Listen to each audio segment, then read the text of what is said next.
Les championnats de France 2025 à Gémozac, c'est tout de suite et on démarre immédiatement. Après avoir parlé des demi-France Nord qui se sont déroulées à Troyes, je vais clôturer cette fameuse série Derrière le mur qui retrace l'ensemble du parcours fédéral, donc du parcours du circuit fédéral de compétition de la FFME, avec les championnats de France qui se sont déroulés à Gémozac. Donc mon objectif n'était pas de me qualifier cette année pour les championnats de France, ça c'était un objectif qui était secondaire.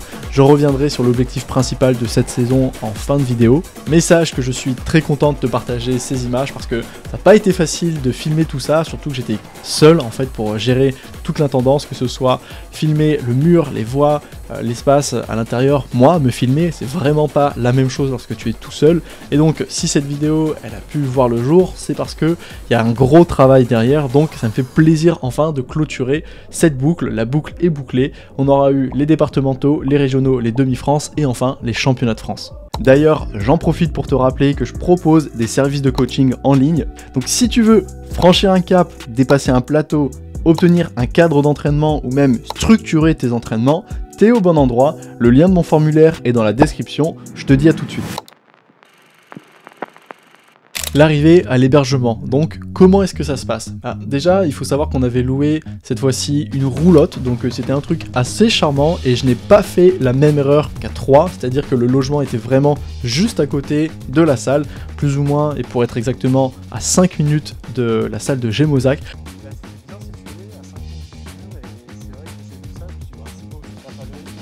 Donc là où la fois dernière on était à une demi-heure, tu vois ici, il y a un véritable contraste, surtout que Natacha qui m'accompagnait, qui était juge, devait également en fait faire sa prestation de juge, donc elle devait venir encore plus tôt que moi, donc moi j'étais obligé de me lever pour elle. À la base je me serais pas levé, mais finalement tu verras que j'ai bien fait de me lever très tôt avec elle parce que ça m'a joué des tours et ça aurait pu me jouer des tours. Quoi qu'il en soit, j'étais sur place, on a pu dormir un peu plus longtemps que d'habitude, donc ça c'était grandement apprécié. Au niveau de l'endroit, donc je disais, on était dans une espèce de roulotte, donc c'était très charmant, vraiment tout mims. Il y avait le strict nécessaire, on n'avait pas besoin de plus, de toute manière, juste une kitchenette, de quoi se laver, se doucher avec la salle de bain, et deux lits à part avec une espèce de rideau et un canapé que tu déballais pour faire un deuxième lit. Donc c'était très fonctionnel. L'endroit était plutôt calme alors qu'on était presque en centre-ville, mais on prenait une route et on était vraiment au milieu de nulle part, il y avait de l'herbe partout, on était en fait dans un espèce de domaine et c'était fortement agréable. Le soir, ce que j'ai fait, c'est que j'ai essayé de manger un maximum de glucides, donc on a fait un repas classique de pâtes. Le lendemain matin, pareil, le début, le réveil était un peu tôt, alors je me souviens plus exactement, mais on a dû se lever certainement à 6h, 7h, quelque chose comme ça pour arriver à l'heure, en tout cas pour le pointage des juges. Et j'ai déjeuné classiquement, donc des flocons d'avoine, souvent avec du cacao et des raisins secs, c'est un truc que j'adore manger, ça me donne de l'énergie, et puis on a pu prendre la route pour arriver sur place. Donc la découverte du mur. Lorsqu'on est arrivé sur place, déjà, le mur, il dénote un petit peu par son ancienneté, mais en même temps, il y avait des prises modernes, et c'est là où je me dis finalement que ce qui fait la puissance, la force d'un mur, c'est pas forcément est-ce qu'il est récent ou pas, ou non plus sa taille, bien que celui-là était vraiment très grand, je pense qu'il doit faire pas loin également des 18 mètres, donc c'est un très très gros mur, presque 2 fois celui de mon club, mais c'est plutôt en fait les ouvertures, les voies, les macro-prises, les volumes, bref, tout ce qui te permet de casser et de créer une certaine diversité. Donc le mur, en fait, finalement, il est très propice à ça parce qu'il est très haut et il possède surtout de nombreux profils, que ce soit des dévers, des tièdres, un peu de dalles sur les côtés. C'est vachement intéressant et finalement, le fait qu'il soit vieux, c'est pas un problème. Donc une fois que j'ai pris connaissance de ce mur, j'ai regardé immédiatement ma Q1 et ma Q2, donc pour moi, en tant que senior, j'avais une voie verte qui était la Q1 et la voie rose qui était la Q2. Ces deux voies, je passe très rapidement là-dessus. La voie rose, c'était plutôt une voie qui était typée très physique avec des macro-prises, plutôt des plats, des compressions. Il y a une 50aine de mouvements. Et la voie verte également, aussi une voie très très longue avec du dévers qui te casse, une dalle très très compliquée au niveau des arquets à péter, une fin avec une traversée en bidois, avec une fin également rotor sur lolotte et arquet bizarre. Bref, c'était assez compliqué, tu vois, je te dirai pas pour l'instant les cotations, je te laisse juste imaginer. Et puis, il faut savoir qu'on avait à disposition un espace d'échauffement, donc juste à côté des gradins, donc tu avais de mémoire 2 murs sur le côté avec un mur en traversée avec des bacs, enfin tu pouvais pas faire grand chose là-dessus, juste une traversée, donc c'était pas très pratique. Un deuxième mur sur le côté avec un espace panguliche, une dalle avec des prises un peu vieilles, et un autre pan en dévers un peu plus difficile, comment dire, un peu plus physique, donc lui il était vraiment un peu sollicité. Et pour finir, on avait accès à une autre salle, comme un ancien spray wall, une ancienne salle, tu sais, enfin vraiment à l'ancienne, je vais te le dire. Ça te fait une grotte, tu sortais à l'extérieur pour rentrer dedans, donc on n'avait pas le droit de prendre nos chaussons, tout ça, enfin fallait faire attention. Et à l'intérieur, on était un peu agglutinés ensemble, donc c'était pas si évident de s'échauffer. On avait la grotte à gauche, le mur de droite et un peu une forme de couloir, mais principalement les gens s'échauffaient sur le dévers, donc tout ce qui était à gauche, et il fallait essayer d'attendre et de trouver une place pour pouvoir s'échauffer, ce qui n'est pas toujours facile. Maintenant, concernant l'ordre de passage. Alors, il faut savoir que il m'est arrivé une mauvaise aventure, franchement, ça a ressemblé un petit peu à ce que j'ai vécu au Demi-France Nord, donc pour ceux qui ont regardé la vidéo, ils savent de quoi je parle. En fait, lorsque je suis arrivé, moi je pensais passer immédiatement dans la Q1 puis la Q2, ça me paraissait logique, mais en fait j'avais complètement oublié parce que ça faisait 3 ans que je n'avais pas fait les championnats de France à cause de formation, à cause du marathon de Paris, à cause de contraintes personnelles, tout simplement je pouvais pas y participer. J'avais oublié qu'un tirage au sort s'effectuait entre la Q1 et la Q2 et que tu pouvais en fait passer indépendamment de dans la première voie, soit la Q1, soit dans la Q2, donc c'est-à-dire la verte ou la rose. On m'avait dit justement, donc j'avais un ami qui m'avait dit « Oh mais Kaji, en fait, tu peux regarder ton ordre de passage directement avec ton dossard sur la FFME. » Donc je m'étais référencé là-dessus et j'avais vu que j'étais le numéro... Alors je sais plus, je crois que c'était 97 de mémoire, donc j'avais le temps et que dans la voie numéro... dans la Q1 verte, je passais 97ème, donc c'est-à-dire que j'étais 30ème, puisque l'ordre de passage commençait au numéro 60, donc 60, 97, 37ème. Je m'étais dit, ça va, je vais pouvoir passer vers midi plus ou moins, parce que le début des qualifications était à 8h30, et puis j'allais avoir une demi-heure, 3/4 d'heure pour passer dans la deuxième voie vers 14h. C'est pour ça que je voulais pas forcément au début venir, je me posais en tout cas la question pour venir avec Natacha. Et j'ai bien fait de venir, parce que, en étant sur place, j'ai croisé des personnes du Nord avec qui j'ai pu discuter, j'ai demandé en fait quel était leur ordre de passage, et j'ai un pote qui me disait « Non, attention Kaji, moi je pense que tu passes justement très tôt, même dans les premiers, dans la Q2. » Je lui dis « Comment ça dans la Q2 ?» Il dit « Bah oui, tu dois être dans les 10 premiers dans la voie rose. » Ni une ni deux, je m'empresse de trouver l'ordre de passage officiel, donc la petite fiche là comme ça, et je vois effectivement que je dois passer normalement, il me semble, 7ème dans la Q2 rose. Et là, c'est un peu le drame pour moi parce que j'ai fait une lecture prononcée dans la voie verte en me disant je vais passer Q1, donc la Q1 je fais beaucoup de visualisation, je la connais par cœur. Par contre la Q2 j'aurai 3/4 d'heure pour me remettre de l'effort numéro 1 et je vais pouvoir lire la voie, regarder d'autres personnes, enfin bref, c'est pas la peine de m'en préoccuper pour l'instant. Et là, quand je vois ça et quand j'apprends cette nouvelle, il est peut-être 8h, pas loin, les qualifications commencent à 8h30, moi qui suis 7ème, je me dis mince, je vais passer certainement aux alentours de 9h, donc là j'ai le feu au cul un petit peu, ni une ni deux, je m'empresse d'aller à l'échauffement, et c'est pas évident parce que, en fait, si tu veux, ça me laisse très peu de temps pour faire l'ensemble d'un échauffement complet, ou en tout cas, de ce que tu dois faire en compétition, à savoir faire une lecture de ta voix, puisque je l'avais pas faite, un échauffement articulaire avec pas mal de mobilité, un échauffement à doigts rési pour essayer de se dober et vraiment être chaud, tu sais, prêt pour ton effort, et surtout un temps de repos avant de partir dans ta voie. Donc il faut redescendre. Sachant que ce temps de repos, moi j'aime bien qu'il soit au moins d'une demi-heure, tu vois bien que c'est compliqué pour moi en une demi-heure de faire une lecture de voix, un échauffement articulaire et un échauffement complet pour partir dans les voies de qualification. Surtout que, bon, maintenant je vais pouvoir te le dire, si tu te demandais quelle était la cotation des voix, en fait les ouvreurs nous ont parlé d'un 8B et 8B+, ou 8B+, tous les deux, ou 8B/8B+, bref, une belle cotation, sachant que tu dois faire ça flash. Donc moi qui suis à peine chaud, comment te dire que c'est un peu compliqué de partir là-dedans. C'est un niveau vraiment très très élevé, même pour moi. Donc à froid, c'est plutôt une mauvaise idée, en tout cas, ça va être compliqué de s'exprimer dans ces voies-là.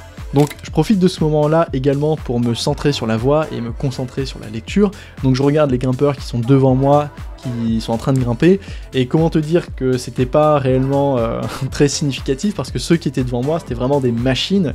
Il y avait Romaric, il me semble, donc un grimpeur très très fort qui est habitué au final du championnat de France. On avait Jules Marchalan, j'avais aussi je crois Théo Ravaleno, donc en fait des grimpeurs très forts qui dans la voie en fait te font croire que les mouvements sont assez faciles, mais c'est juste que ces personnes-là sont des machines et que toi quand tu pars dedans, au début tu penses que ça va et quand tu te retrouves dans la voie tu te dis mince, en fait non ça va pas, vraiment c'est plus compliqué que prévu, surtout quand t'es à froid. Donc après avoir vu tous ces grimpeurs passer devant moi, il était venu pour moi de passer à mon tour et j'ai dû me préparer psychologiquement parce que cette première voie qui était la Q2 Rose a été assez impressionnante, notamment pour son départ face au public. Mais bon, je vais y revenir tout de suite plus en détail avec l'analyse. Au niveau des qualifications, donc pour cette Q2 Rose, on est sur un niveau aux alentours du 8B, 8B+, donc gros niveau. La voie est assez longue, typée physique, avec une cinquantaine de mouvements en dévers. Le style, donc c'est plutôt des plats, des compressions avec une certaine fermeture à bras qui est exigée parce que, en fait, j'avais l'impression de devoir faire quasiment 1 mètre entre chaque mouvement. C'est-à-dire que tu prends une prise avec une main, tu fermes le bras et puis tu vas attraper l'autre prise et il est impossible pour toi de ramener, ou en tout cas c'est très compliqué. Donc ici avec cette voie, le problème c'est que j'ai juste pas le début immédiat, donc il faut imaginer que tu démarres en fait face au public avec les 2 modules triangulaires, tu essayais de te décaler légèrement sur la gauche et en fait tu te retournais pour être ensuite face vers le mur, faire ton premier clippage et aller chercher directement la macro entre mes jambes, tu faisais ton deuxième clippage et on démarrait la voie. Donc c'est parti, on va commencer le commentaire en live, go. Alors, une fois qu'on a fait cette première marche d'approche, tu vois, qui est vraiment pas très compliquée, peut-être 6B max, on arrive directement sur des arquets. Donc celle-ci, il fallait vraiment les péter, là je fais attention à pas perdre le pied. Il y en a qui clippaient tout de suite, moi je me suis dit, bah si je clippe là, en fait, je vais essayer peut-être, ça va me dauber un peu. Donc je préférais me mettre bras carrés et doigts tendus. Et c'est un peu ce que je te disais tout à l'heure, chaque prise est assez éloignée et il faut avancer un peu en mode force tranquille. Donc là tu prends les arquets, elles sont pas mauvaises, hein, honnêtement, t'as toujours une bonne phalange, mais t'es en dévers et tu subis un peu tout de suite. Ça reste abordable, mais tu vois, tu te fais surprendre par ces mouvements-là. Là, tu vois, on est sur un plat avec un gros biceps. Moi, je dirais que tout de suite, j'étais pas si à l'aise dans la voie. Pourtant, c'est une voie qui me correspond en termes d'effort. C'est juste que au niveau de la chauffe, je n'y étais pas du tout. J'étais vraiment sur un moment un peu froid. Enfin, j'étais froid. Hein. Donc là, on arrive sur une réglette. Il y a une relance. C'était pas évident du tout. Je mets le pied. Je suis dans le mal. Là ici, je pensais que c'était impossible pour moi d'aller chercher celle-ci. J'ai failli ramener. Heureusement, j'ai pris un pied, donc le petit du volume. J'ai la main gauche sur la noire, j'arrive sur la main droite rose. La main droite rose est vraiment mauvaise. C'était un plat et tu tiens ce plat seulement parce que tu t'écrases sur le talon. Je me dis bon, il faut essayer de délayer, rester avec la main noire qui est plutôt bonne. Et donc je prends le temps de prendre de l'information. La suivante, c'est un plat. L'arqué sur la droite c'est un bitri et l'autre épaule c'est un nouveau bitri. Donc là je renvoie, je mets le plat, talon, j'ai la main droite arquée, il y en a qui clippaient là-dessus, moi j'étais incapable, je me dis allez avance, gagne des points, et là je me retrouve sur 2 bitri, pas bon du tout, j'arrive pas à clipper, donc je me dis prends la suivante et je suis déjà en train de dauber, en fait je lutte là, c'est pas possible, je suis vraiment pas bien, je mets même le genou tellement j'étais pas bien, j'essayais de retravailler la voie et la prise, et finalement je tombe, et en fait ça me saoule parce que en fait ici on était sur un repos, et je savais que j'aurais pu faire quelque chose, je savais que j'aurais pu me refaire, clipper et gagner peut-être 1 à 2 dégaines. En fait si tu veux, la prise main gauche est assez plate, c'était pas le problème. L'arqué main droite c'était plutôt un bidoigt tridoigt, donc je pouvais essayer de faire quelque chose. La main gauche pareil, mais quand je suis arrivé en fait en inversé main droite, j'ai pas réussi à vraiment la valoriser, cette alternance entre petit arqué et main ouverte. Ça m'a coûté pas mal d'énergie et donc je me suis retrouvé dans le mal.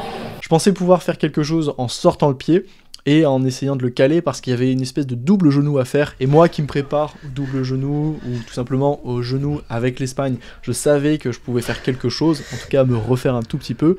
Et bon, sur le moment tu vois, j'avais un peu les boules, mais avec du recul, j'étais vraiment fier de ce que j'ai fait. Je me suis dit, écoute, tu viens de faire une voie qui était extrême pour toi, tu étais à froid, t'as pas réussi à t'échauffer correctement, avec le peu de lecture que tu as fait, tu as pu grimper très proprement, tu n'as pas fait d'erreur de lecture, tu as pu tout donner, et bref, en fait, ce que j'en retiens, c'est juste que je suis allé au bout de l'effort, donc ça c'était très bien. Je dirais que il faut savoir être content, satisfait. On parlait de performance plutôt à un instant T, c'est exactement ce que j'ai fait. J'ai mobilisé toutes les ressources que j'avais.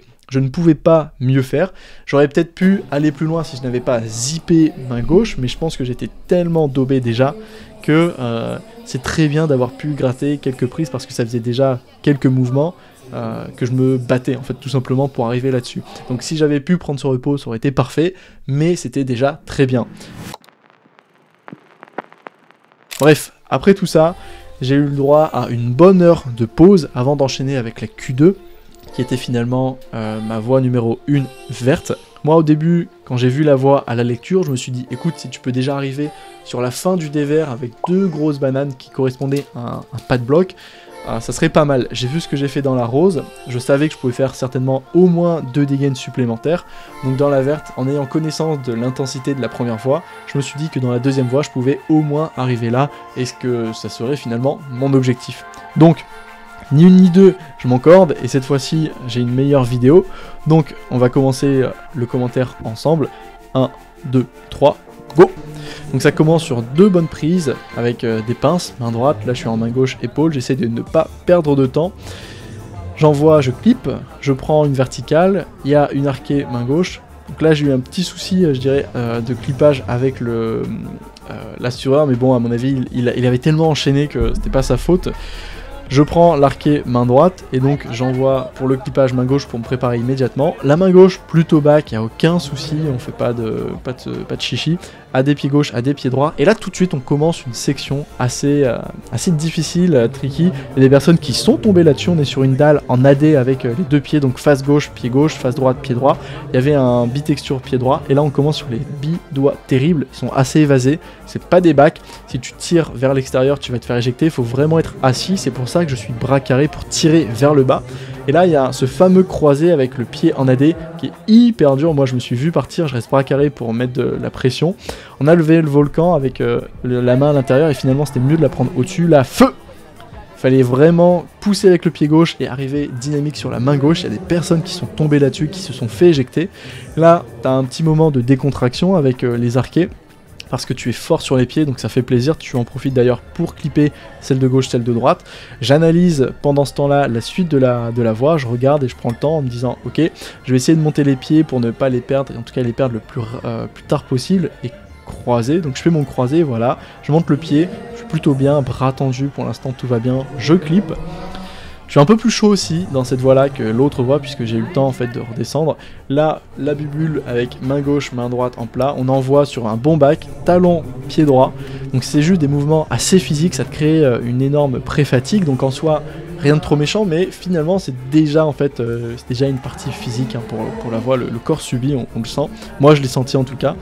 Une remontée sur la bulle en inversé, il fallait venir ensuite mettre ton talon pied gauche pour rester collé au mur, faire un croisé sur un plat avec une petite arquée, relancer avec la main droite, changer de pied, et là il y avait un passage un peu dur parce qu'on est sur une plate, on relance sur une plate, j'ai failli me la coller là-dessus parce que le pied était pas bon, j'envoie sur les 2 bananes, donc c'était mon objectif, et je suis un peu oxy, et là, ce qui se passe c'est que je me fais surprendre, bêtement, mais je me fais surprendre, franchement, c'est un peu le jeu, mais quand je suis arrivé là-dessus, évidemment j'étais pas frais, évidemment que c'était difficile pour moi, mais je me voyais pas tomber immédiatement si tu veux, j'étais en train de faire ma bataille, et j'aurais bien aimé faire au moins une dégaine, donc 3-4 mouvements de plus. Après chaque mouvement ici coûtait énormément d'énergie, surtout sur la section réglette, il y avait un crux juste derrière, je ne pense pas que j'aurais été capable de le faire, mais tenir au moins ces 2 bananes, oui, il fallait juste que je me place un peu mieux, par contre c'est le jeu.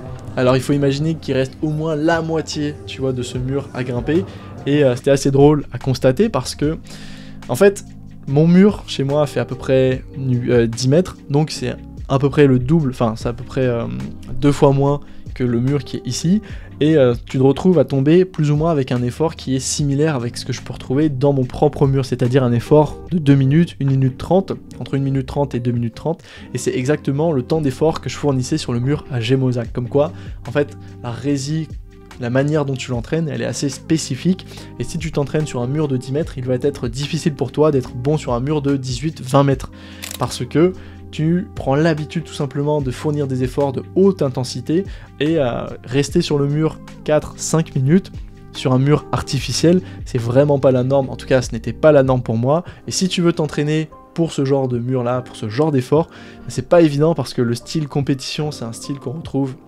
que dans des gros clubs ou des salles privées, en tout cas pas chez nous. Les ouvertures, elles ne sont pas faites aussi régulièrement qu'on voudrait. Les prises ne sont pas les mêmes et surtout le mur n'est pas aussi haut, donc c'est pas évident du tout. À part d'être un forcené à faire des doublettes constamment, tu auras du mal, et même en faisant ça, à mimer, à retrouver l'effort que tu peux avoir sur les championnats de France. Donc il y a une question d'environnement si tu veux. Ton environnement détermine quand même un peu les choses que tu peux faire à l'entraînement. Et si tu n'as pas ton environnement, il faudra redoubler de motivation pour pouvoir y arriver. Mais bon, là n'est pas la question, on va passer au débrief à chaud. Bon, bah, que dire, je viens de terminer là, les championnats de France. J'ai fait ma Q1, ma Q2. À chaud, je suis pas content de ce que j'ai fait dans ma première voie parce que je me suis fait surprendre au niveau de l'ordre de passage. Je pensais partir dans la première Q1, donc la verte, puis ensuite dans la Q2. Et en fait, j'étais 7ème dans la Q2, donc la rose. Et j'ai appris ça un peu tard, donc je ne me suis pas échauffé correctement. En fait, je suis parti dedans, j'étais froid. Ça m'a un peu déstabilisé, j'avoue. Mais j'ai pas fait d'erreur pour autant. Je suis allé au bout de ce que je pouvais faire, mais à froid. Donc ça me saoule un petit peu parce que j'aurais certainement gratté au moins 2 dégâts de plus facilement. C'est pas grave, je suis passé à autre chose. Je suis parti ensuite dans la quiz 2 qui était finalement la voie verte, donc la Q1 officiellement. Et ça s'est mieux passé, j'ai mieux grimpé. Le début m'a fait peur sur les vidois, j'ai cru que j'allais tomber, ils sont pas très bons, tu peux vite te la coller. J'ai bien grimpé pour autant et je me suis fait sortir sur un mouvement plus dur que les autres pour ramener là, en compression, donc ça c'était vraiment dur. C'était un move un peu au-dessus des autres, donc j'avais pas de niveau, hein. C'était bien trop dur pour moi. Mais je suis bien content d'avoir grimpé jusqu'ici, c'est ce que je voulais faire, au moins atteindre ces 2 bananes. J'aurais bien aimé batailler dans la dalle avec les réglettes, mais j'ai pas pu. Donc de toute manière, je pense que c'était trop compliqué. Mais bon, ça donne envie de vraiment s'entraîner une fois pour faire les championnats de France, mais en forme. Quoi qu'il en soit, là c'est terminé, le circuit il est enfin fini, je vais pouvoir me focus sur... J'ai un 20 km de Bruxelles à faire dans 2 semaines, donc je vais faire un peu de course à pied. Et ensuite je me concentre exclusivement sur faire du volume pour la falaise, être bon à Rodéard donc cet été, et enchaîner les brogés. Voilà, donc c'est la fin de cette première série sur les championnats de France. J'espère que ça t'aura plu. Je te dis à la prochaine, ou peut-être l'année prochaine, je referai cette série pour aller un petit peu plus loin, essayer de faire un peu mieux. Moi, je vais terminer de manger. Du taboulé avec simplement des épices et des tomates cerises. C'est très très bien. J'attends que Natacha, qui je suis venu, termine de juger et on repartira ce soir. Donc on va rentrer à 4h, 5h du matin à la maison. Il y a 7 heures de route. La compète se termine à 20h30, 21h avec les demi-finales. Donc c'est pas encore terminé. Parce que c'est aussi ça les compétitions, c'est les trajets. Je te dis à la prochaine, porte-toi bien. Ciao. Voilà, c'est la fin de cette série Derrière le mur, retraçant l'ensemble du circuit fédéral des compétitions. Je termine cette vidéo avec les informations suivantes. En fait, je t'ai pas parlé, je l'ai vu de mon classement. J'ai terminé 52e au championnat de France senior homme 2025 à Gémozac. Donc finalement, c'est pas une si mauvaise place. C'est loin d'être satisfaisant, je dois te l'avouer, sachant que il m'est arrivé, voilà, ces petites mésaventures, mais je pense que comme tout le monde, on a chacun nos petits soucis. En tout cas, c'est vrai que une demi-finale des championnats de France, je crois que c'est largement atteignable, surtout quand j'ai vu à quel point en fait les places montaient très vite, tu vois. Je pense que j'ai vu ce qu'il fallait faire dans chacune des 2 voies pour atteindre la 25e place. Je me dis que c'est pas sur un malentendu, mais en préparant un entraînement dédié à cet objectif, il n'y a aucun monde où ça peut pas faire, tu vois. Donc, je me dis qu'un de ces 4, ça serait sympa de faire les championnats de France avec cet objectif de faire une demi-finale, ce qui serait vraiment serait un bel objectif, tu vois, une belle réalisation. Mais maintenant, je vais te parler finalement de mon objectif principal, celui de cette saison et dont je t'ai parlé en début de vidéo. Moi, ce qui m'attend cet été, en fait, c'est Rodéard, c'est aller en Espagne. Donc, là où les France était un objectif secondaire, ça, mon objectif cet été, qui est principal, c'est un objectif de performance, c'est d'essayer de faire des voies projets. Je ne t'en dis pas plus, l'idée ce sera de te tenir quand même au courant de l'avancée de ces fameux projets et d'en faire un maximum de vidéos. Je te dis à la prochaine, porte-toi bien, entraîne-toi bien, ciao.